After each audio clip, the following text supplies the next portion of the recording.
Elena Martinez woke up every morning at 5 o'clock sharp. The sun had not yet painted the sky, but she was already pulling on her worn leather boots and walking toward the barn.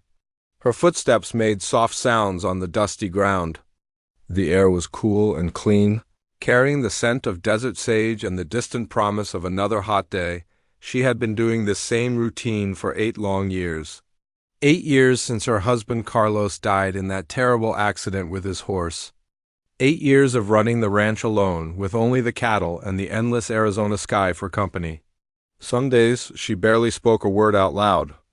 The silence had become her closest friend. Elena was 34 years old, but the desert sun had carved lines around her dark eyes that made her look older. Her hands were rough and strong from years of hard work. She could fix a broken fence, deliver a calf, and handle a spooked horse better than most men in the county. But she rarely had the chance to show anyone these skills anymore. The Martinez Ranch sat 40 miles from the nearest town, Cedar Ridge. It was a small place with maybe 500 people, most of whom thought Elena was strange for living so far out by herself. When she did make the monthly trip to town for supplies, people stared at her from across the street.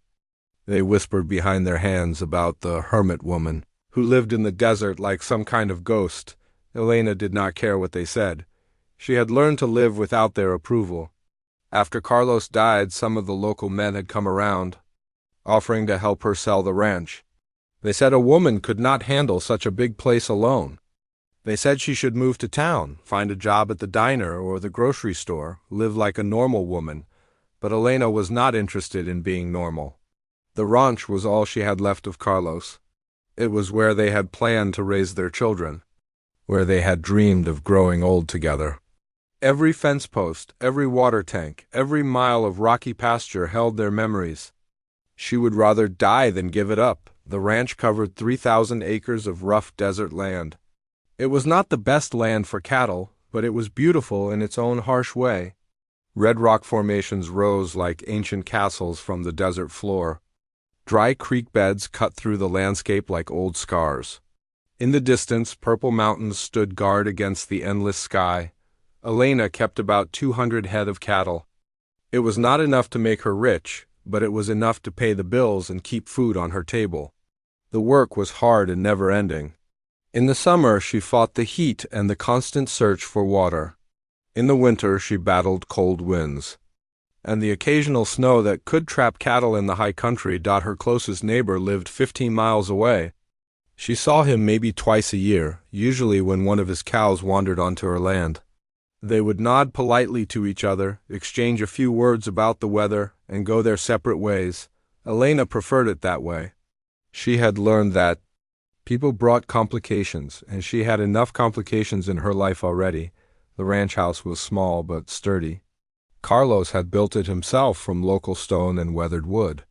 It had 2 bedrooms, a kitchen, and a front porch that faced west toward the mountains. Elena spent many evenings on that porch, watching the sunset paint the sky in shades of gold and red. Those were the times when the loneliness hit her hardest. She had a few pictures of Carlos scattered around the house. In one, he was grinning at the camera, his hat pushed back on his head, his arm around a prize bull they had raised. In another, he was teaching her to rope cattle, his hands covering hers on the lariat. She talked to these pictures sometimes, telling Carlos about her day, asking him for advice about problems with the cattle or the ranch. Elena's daily routine never changed much. After the morning chores, she would ride out to check on the cattle.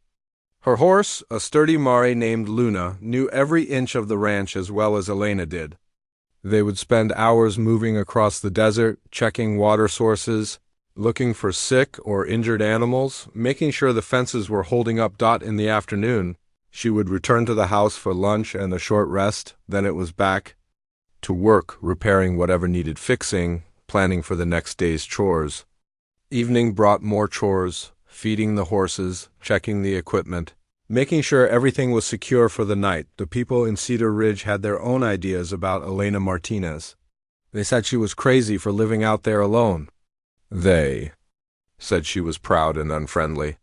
Some of the church ladies whispered that she was probably having affairs with men from other towns. Others thought she was just waiting for the right man to come along and rescue her from her lonely life. None of these stories were true. Elena was not crazy, just careful. She was not unfriendly, just tired of being judged by people who did not understand her choices. And she was definitely not looking for a man to rescue her. She had learned to rescue herself. The truth was much simpler. Elena had discovered that she was stronger than she had ever imagined. The years of solitude had taught her things about herself that she never would have learned in the comfortable safety of town life. She knew she could survive almost anything the desert threw at her. She knew she could make decisions without asking anyone's permission. She knew she could be happy with just her own company, but sometimes, late at night when the coyotes were howling in the distance, Elena wondered what it would be like to share her life with someone again. Not a husband necessarily, but maybe a friend, someone who understood why she loved this harsh, beautiful place. Someone who could see past her rough exterior to the woman underneath. These thoughts usually came and went quickly. Elena had learned not to dwell on things she could not control. She had work to do, cattle to tend, a ranch to run. The desert did not care about her loneliness, and neither did the cattle. They needed her to be strong, to be reliable, to be there every day no matter what. So every morning, Elena Martinez woke up at 5 o'clock sharp, pulled on her boots and walked toward the barn. She fed the horses, checked the water tanks, and prepared for another day of solitude. She had no way of knowing that this routine was about to change forever, that 7 strangers would soon appear on her horizon and turn her carefully ordered world upside down. The desert held many secrets. And Elena was about to discover that the biggest secret of all was still hidden in her own heart. The first thing Elena noticed was the dust cloud on the horizon. It was a Tuesday morning in July, and the heat was already building even though the sun had just cleared the mountains. She was standing on her front porch, drinking her morning coffee when she saw it. A thin line of dust rising from the desert floor, moving toward her ranch. This was strange. The dirt road that led to her place rarely saw any traffic. Maybe once a week the mailman would drive out in his old truck. Sometimes a lost tourist would wander down the road by mistake. But this dust cloud was different. It was moving slowly. Steadily, like people walking instead of driving, Elena set down her coffee cup and walked to the wooden fence that surrounded her yard. She shaded her eyes with her hand and squinted into the distance. The dust was getting closer now, and she could make out shapes moving through the heat waves that rose from the desert floor. 7 figures, walking in a line, coming directly toward her ranch. Her heart began to beat faster. In 8 years of living alone, she had never had unexpected visitors. The few people who came to her ranch always called first or sent word through the mailman. These people were strangers, and they were walking across the desert in the middle of July heat. That took either great courage or great desperation. Elena went back into the house and got her rifle. She did not plan to use it, but it made her feel safer. She had learned to be careful during her years alone. The desert attracted all kinds of people, and not all of them were friendly. She went back outside and waited on her porch, the rifle resting across her knees. As the figures got closer, Elena could see them more clearly. They were all men, and they were walking with purpose. They did not look lost or confused. They looked like they knew exactly where they were going. This worried her even more. When they were about 100 yards away, Elena could finally see their faces. They were Native American men, probably Apache from the reservation that sat about 30 miles to the east. They were dressed in a mixture of traditional and modern clothes. Some wore jeans and t-shirts, others wore traditional shirts and headbands. All of them looked tired and dusty from their long walk. The man in front was clearly the leader. He was older than the others, maybe in his 50s, with silver streaks in his long black hair. His face was weathered and serious, but his eyes were kind. He raised his hand in greeting when he saw Elena watching them. Elena stood up slowly, keeping the rifle where they could see it but not pointing it at them. The 7 men stopped at her fence line, about 20 feet away from her porch. They did not try to come closer. They just stood there, waiting. The older man stepped forward. He looked directly at Elena and spoke in English. though his words were careful and formal. "We come in peace," he said. "We need to speak with the woman who owns this land." Elena did not answer right away. She was trying to figure out what these men wanted. They did not look dangerous, but she had learned not to trust appearances. "I own this land," she said finally. "What do you want?" What happened next shocked Elena so much that she almost dropped her rifle. The older man slowly got down on his knees in the dust. One by one, the other 6 men did the same. They all knelt. There in the red dirt, their heads bowed, their hands resting on their thighs, Elena had never seen anything like this. These were proud men, she could tell. The way they held themselves, the way they had walked across the desert, everything about them spoke of dignity and strength. For men like this to kneel in the dust meant something was very wrong. The older man lifted his head and looked at Elena. "My name is Joseph Running Bear," he said. "These are my sons and my nephews. We come from the White Mountain Apache Reservation. We have traveled far to ask for your help." Elena felt her grip on the rifle loosen. These men were not here to cause trouble. They were here because they needed something from her. "Stand up," she said. "All of you. There is no need to kneel." Joseph Running Bear shook his head. "We kneel because we must ask for something that is not ours to ask. We kneel because we are desperate, and desperation makes beggars of us all."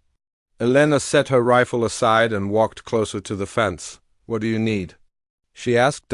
Joseph Running Bear began to speak, switching between English and Apache. The other men helped him find words when he struggled. Slowly, Elena began to understand their story, and it broke her heart. The water source that supplied their reservation had been poisoned. Someone had been dumping chemicals into the stream that fed their community. The water was making people sick, especially the children and the elderly.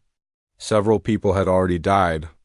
The government agencies that were supposed to help them were moving too slowly, filling out forms and conducting studies while people suffered. "We have heard stories," Joseph Running Bear said, "of a spring on your land. An old spring that our grandfathers knew. It feeds into the stream that once brought water to our people. We have come to ask if you would allow us to use this spring until our own water is clean again." Elena knew the spring he meant. It was on the far edge of her property, hidden in a rocky canyon. She had discovered it during her first year on the ranch. The water was clean and cold, fed by underground sources deep in the mountains. She had never thought about it belonging to anyone else. "How long have you been walking?" she asked. 2 days, said one of the younger men. He was tall and lean, with intelligent eyes and calloused hands.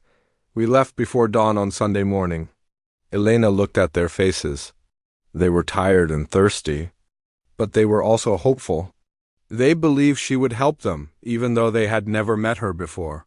Even though she was a stranger who lived alone in the desert like some kind of hermit.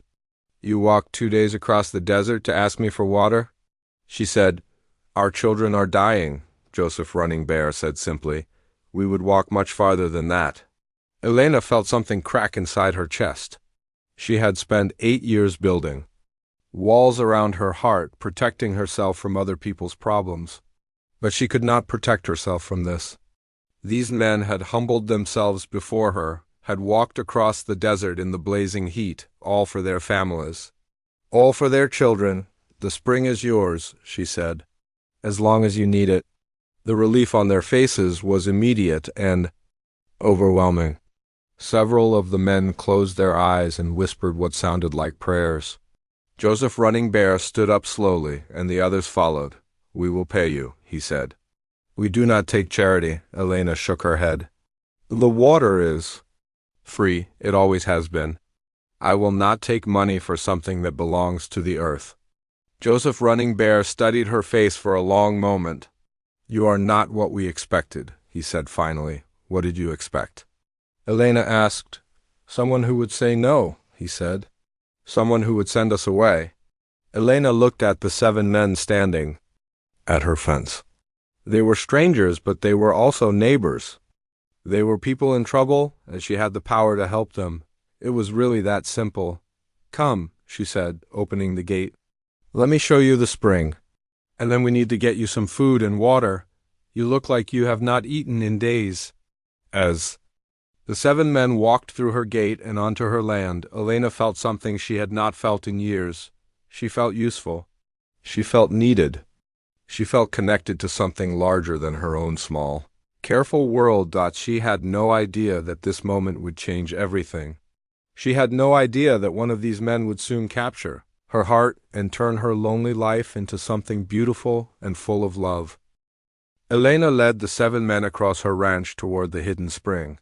The walk took nearly an hour in the blazing heat. She noticed that despite their obvious exhaustion, the men moved with grace and purpose. They knew how to travel in the desert.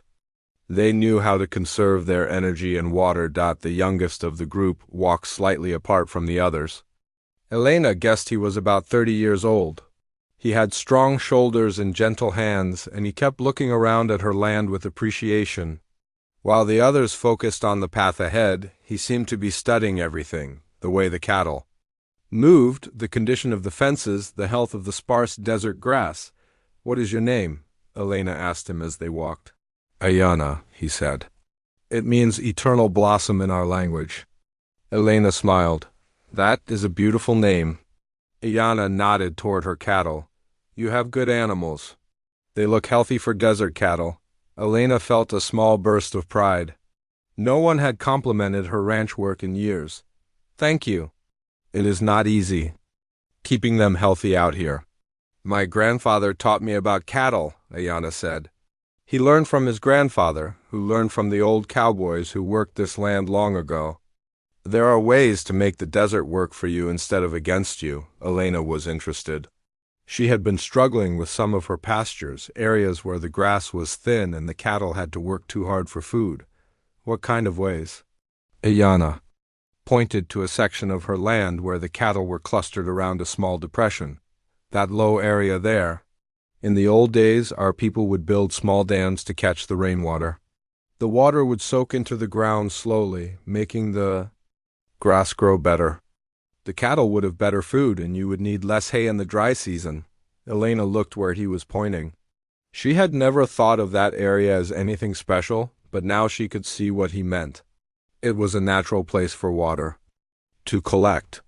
With a little work, it could become a green spot in the brown desert. When they reached the spring, Elena was amazed by the reaction of the 7 men. They knelt beside the clear water and gave thanks in their own language. Some of them touched the water to their foreheads and lips. Others filled their hands and drank deeply. "This water is sacred to us," Joseph Running Bear explained. "Our ancestors came here for ceremonies. When the government moved us to the reservation, we lost access to this place. We have missed it." Elena had never thought of the spring as sacred. To her, it was just a reliable source of clean water. But watching these men, she began to understand that the spring meant much more than water. It meant connection to their past, to their people, to the land itself. "You can camp here," she said. "There is good shade under those cottonwood trees, and you can use as much water as you need." The men set up their camp quickly and efficiently. Elena watched them work and realized they had done this many times before. They knew how to make shelter from the materials the desert provided. They knew how to build a fire that would not waste wood. They knew how to live lightly on the land. That evening, Elena brought them food from her kitchen. She had made extra portions of beans and rice, along with fresh bread and canned fruit. The men accepted the food gratefully, but they also shared their own supplies with her. They had brought jerky made from deer meat and a kind of flatbread that tasted like nothing Elena had ever eaten before. "This is good," she said, chewing the bread carefully. "My wife makes it," said one of the men. "She grinds the corn by hand, the way her mother taught her." Elena felt a pang of something she could not quite name. These men had wives and children waiting for them. They had families who depended on them. They were not alone in the world the way she was after the meal. The men told stories around their fire. They spoke in Apache, but Joseph Running Bear translated some of the stories for Elena. They were stories about the old days when their people lived all over this land. They were stories about brave warriors and wise women, about animals that could talk and spirits that lived in the rocks and trees. Elena found herself drawn into these stories. She sat by the fire with the men, feeling more connected to other people than she had in years. The loneliness that had been her constant companion seemed to fade away in the warmth of the firelight, and the sound of voices sharing ancient wisdom over. The next few days, Elena discovered that having the men on her ranch was easier than she had expected. They were quiet and respectful. They did not interfere with her work or ask her for anything beyond access to the spring. But they also began to help her in small ways. Ayana proved to be especially helpful. He fixed a section of fence that had been giving Elena trouble for months. He showed her how to treat a cow that had developed a persistent cough. He helped her move a small herd to better pasture, using techniques that made the job much easier than it usually was. "Where did you learn so much about ranching?" Elena asked him one afternoon as they worked together to repair a water tank. "My grandfather worked for several ranchers when he was young," Ayana explained. "This was after our people were put on the reservation when there was not enough food and men had to find work wherever they could. He learned the white man's way of raising cattle, but he also remembered the old ways our people used to manage the buffalo herds. He taught me that the best way is to combine both kinds of knowledge." Elena was fascinated. She had never thought about the history of ranching in this area, never considered that Native Americans had been managing herds of animals long before European settlers arrived. "What other things did he teach you?" Ayana smiled. "He taught me that the land is alive. It has its own spirit, its own needs. If you pay attention to what the land is telling you, it will help you succeed. If you ignore it, it will fight you." Elena looked around at her ranch with new eyes. She had always thought of it as something to be conquered, something to be controlled. But maybe Ayana was right. Maybe the secret was to work with the land instead of against it. As the days passed, Elena found herself looking forward to her conversations with Ayana. He was intelligent and kind, and he seemed to understand her love for this harsh, beautiful place. He did not think she was crazy for living alone in the desert. He did not think she was unfriendly or strange. He saw her as a woman who had chosen a difficult but meaningful life. The other men began to accept Elena as well. They included her in their evening meals and their conversations. They asked her advice about their own cattle on the reservation. They shared their knowledge of desert, plants and animals. Slowly, Elena began to feel like part of a community for the first time in 8 years.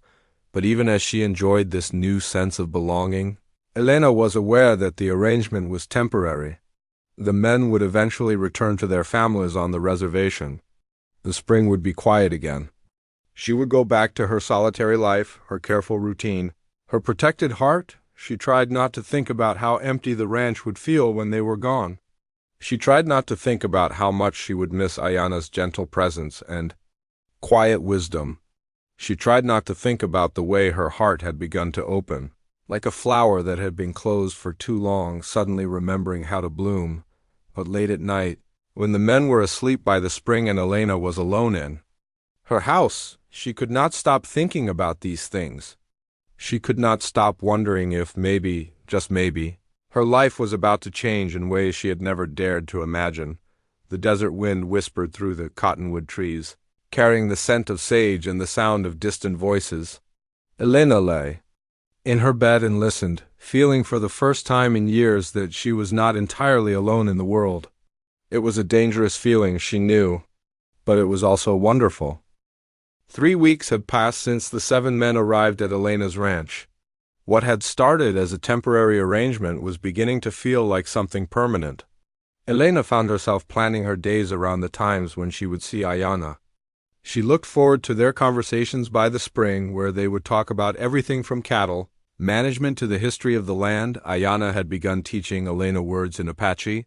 Simple words at first, like the names of animals and plants, but gradually he shared more complex ideas. He taught her the Apache word for friendship, for respect, for the feeling of being at home in a place.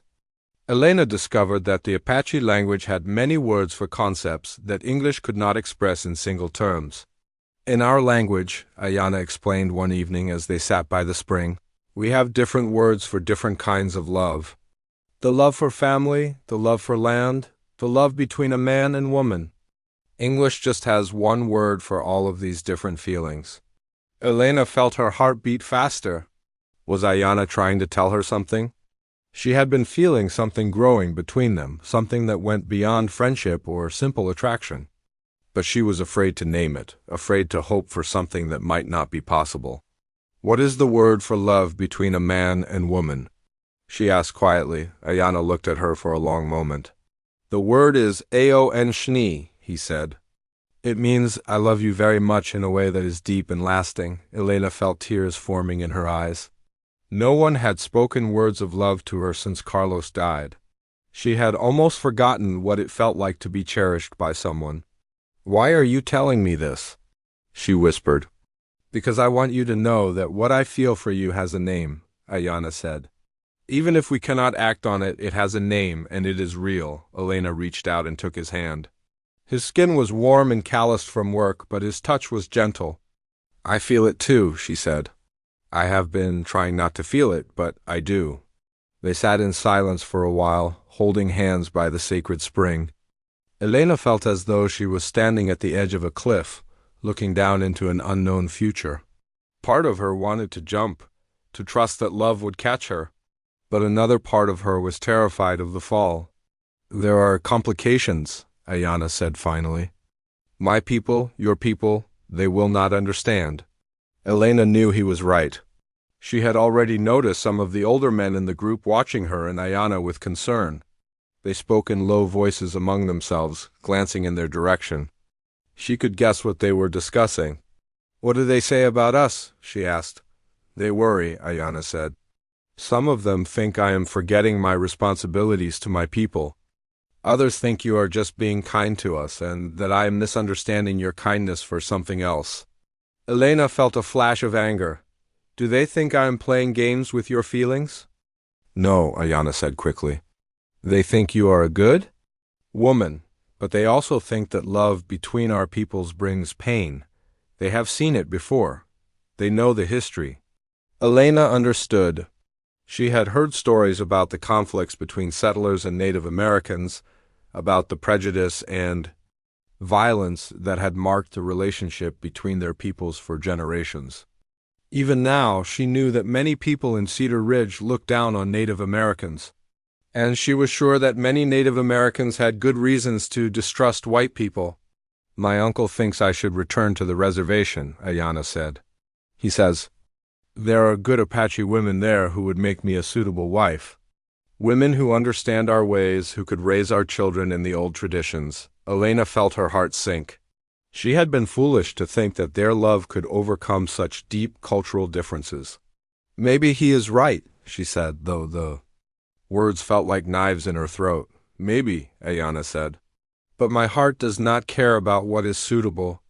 My heart only cares about you. Elena looked at him in the moonlight. His face was serious and beautiful, his eyes full of love and pain. She realized that he was suffering as much as she was, torn between his feelings and his duty to his people. What do we do? She asked. I do not know, Ayana said. But I know that I cannot simply ignore what I feel. And I know that you are not just any woman. You are a woman who lives alone in the desert and makes it work. You are a woman who opened her gate to 7 strangers and shared her water without asking for anything in return. You are a woman who loves this land the way my people love it. Elena felt hope rising in her chest. You think that matters? I think it matters more than anything else, Ayana said. Love is not about having the same skin color or speaking the same language. Love is about understanding each other's hearts. Their conversation was interrupted by the sound of vehicles approaching. Elena and Ayana stood up quickly, their hands falling apart. It was late at night, and Elena never had visitors at this hour. The sound of engines in the darkness was alarming. They hurried toward the ranch house, where they could see headlights cutting through the darkness. 3 trucks were pulling up to Elena's gate, and men were getting out. Elena recognized some of them from Cedar Ridge, including the sheriff and several local ranchers. Elena Martinez? The sheriff called out. We need to talk to you. Elena felt Ayana tense beside her. The other 6 men had appeared from their camp, moving silently through the darkness to stand nearby. Elena could sense their readiness to defend themselves if necessary. What is this about, Sheriff? Elena asked, trying to keep her voice calm.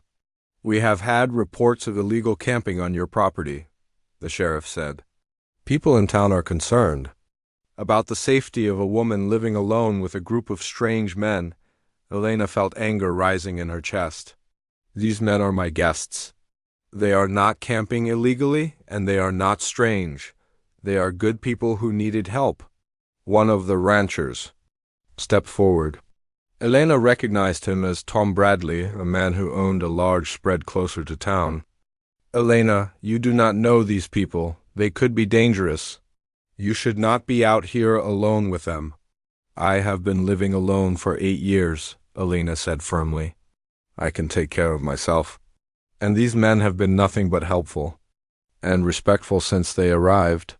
That may be, the sheriff said, but we have gotten several complaints. People are saying you are running some kind of illegal operation out here, letting Indians camp on your land for money. Elena felt her temper flare. I am not taking any money from these people. They needed access to clean water and I provided it. Since when is kindness illegal? Since you started harboring potential criminals, Tom Bradley said. We do not know who these men are or what they might be planning.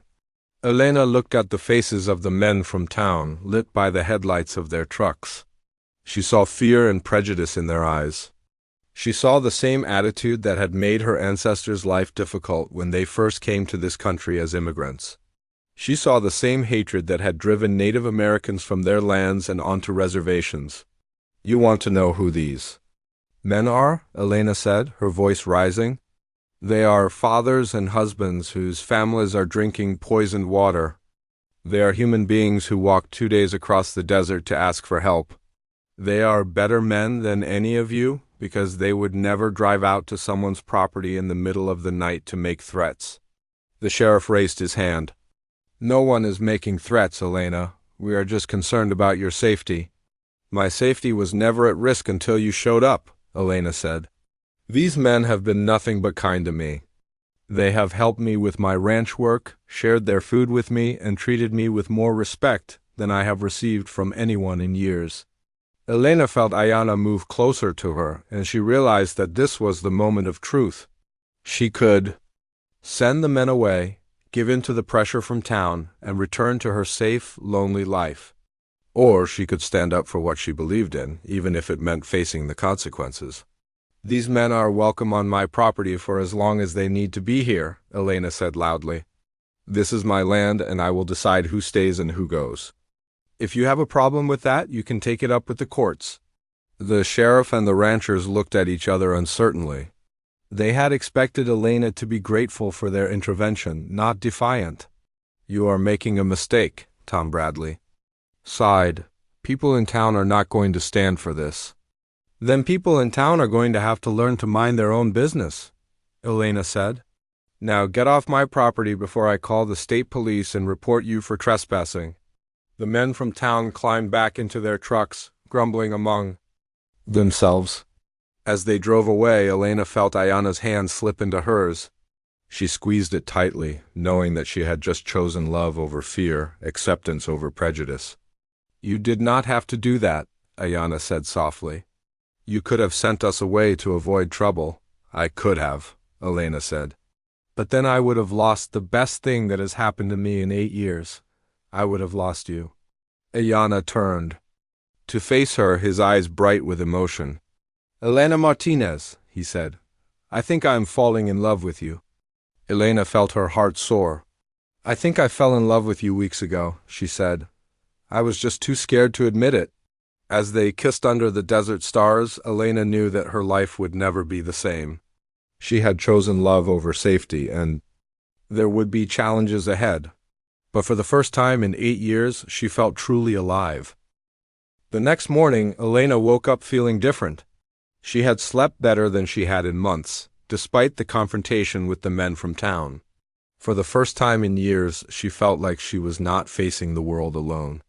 She had Ayana, and she had made her choice to stand by him and his people, but the peaceful feeling did not last long. When she went to check her mailbox, she found 3 letters waiting for her. One was from her bank, one was from her insurance company, and one was from the county planning office. All 3 letters said basically the same thing.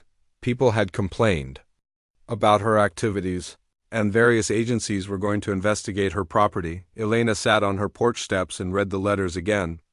The bank was concerned about the value of her property and wanted to review her loan. The insurance company was worried about liability issues related to having people camping on her land. The county wanted to inspect her property to make sure she was not violating any zoning laws. Elena felt a cold fear settling in her stomach. She had always been careful to keep her finances in order, to follow all the rules, to avoid any trouble with authorities. Now, because she had chosen to help people in need, her whole life was being threatened. Ayana found her there, holding the letters with shaking hands.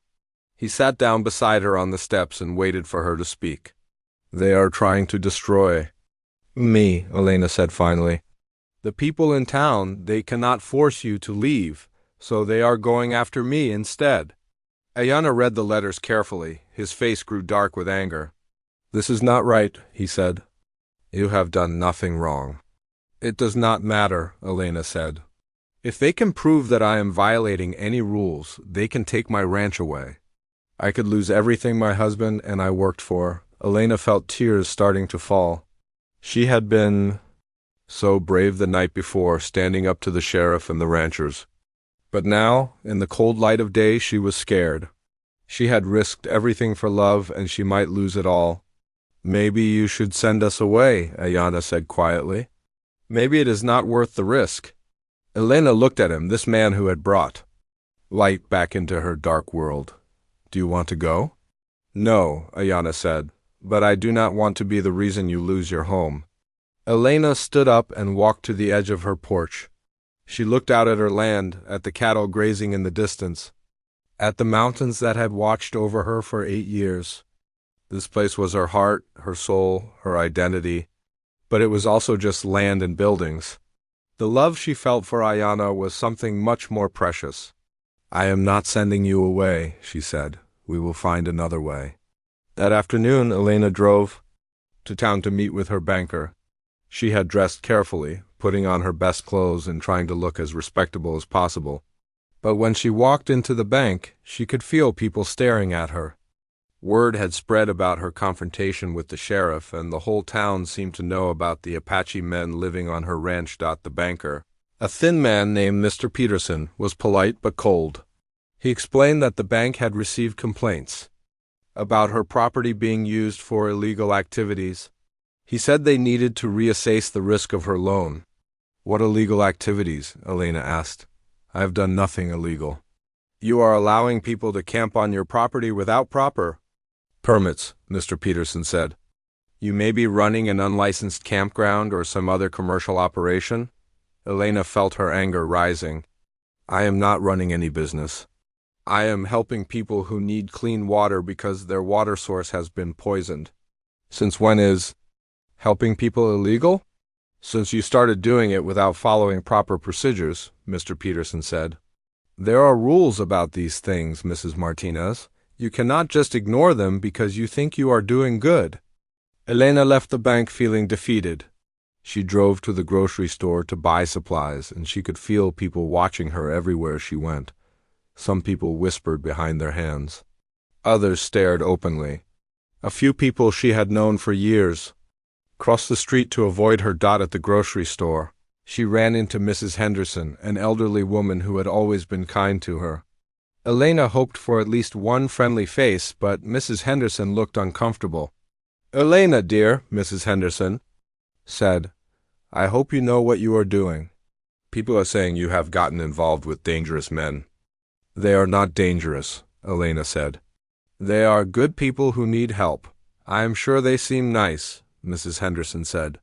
"But you are a woman alone. You need to be careful. Maybe you should ask your family to come stay with you for a while." Elena almost laughed. I do not have any family, Mrs. Henderson. You know that. Well, then maybe you should consider moving to town, Mrs. Henderson said. It is not safe for a woman to live alone so far from help. Elena realized that even the people, who meant well, did not understand. They could not see that she had been alone for 8 years and had managed just fine. They could not see that the Apache men had made her feel safer, not more vulnerable. They could not see that she had finally found happiness, and they wanted to take it away from her. When Elena returned to the ranch, she found Ayana working on her broken windmill. He had managed to get it turning again, pumping water from the deep well that supplied her house and barn. It was a job that Elena had been putting off for months because she did not have the money to hire someone to fix it. How did you know how to repair that? She asked. My father taught me, Ayana said. He learned to fix things when he worked for the ranchers. He said a man who could fix things would always have work.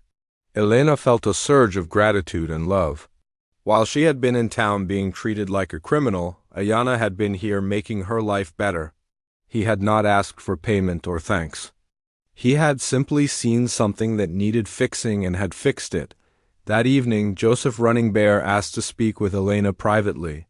They walked away from the camp toward the old cottonwood tree where Elena sometimes sat to think. I want to thank you for what you did last night, Joseph said. You stood up for us when you did not have to. That took courage. I did what anyone should do, Elena said.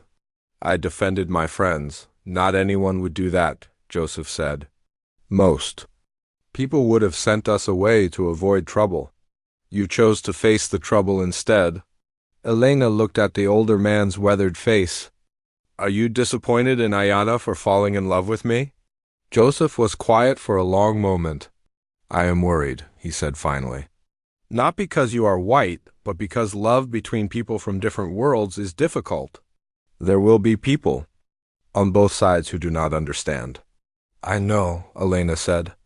But I also know that what Ayana and I feel for each other is real. It is not something we can just ignore.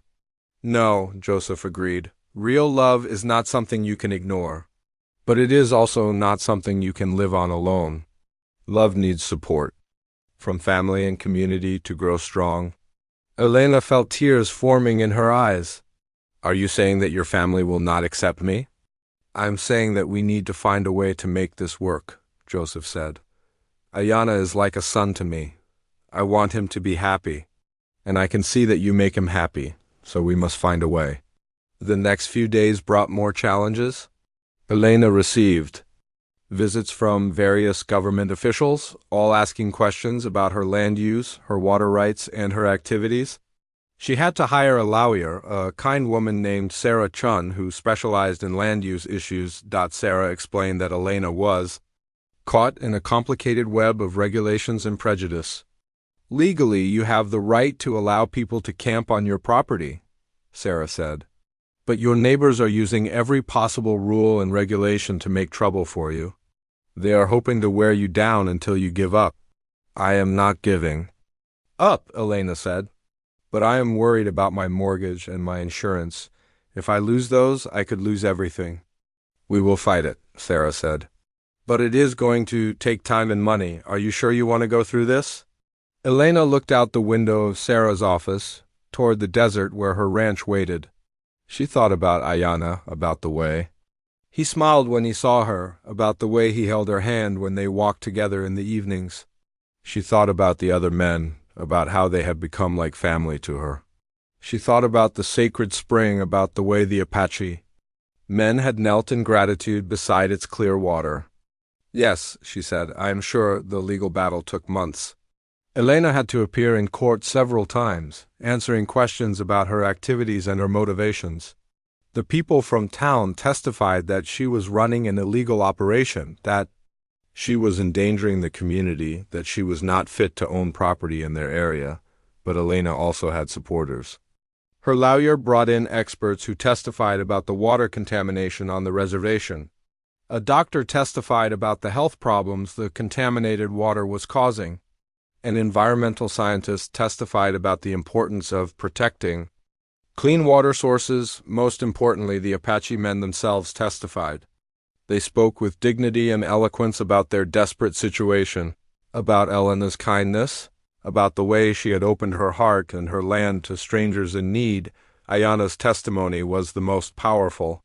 He spoke about his love for Elena, about the way she had shown him what true generosity looked like, about the way she had risked everything to help people she barely knew. Elena Martinez is not just a good woman.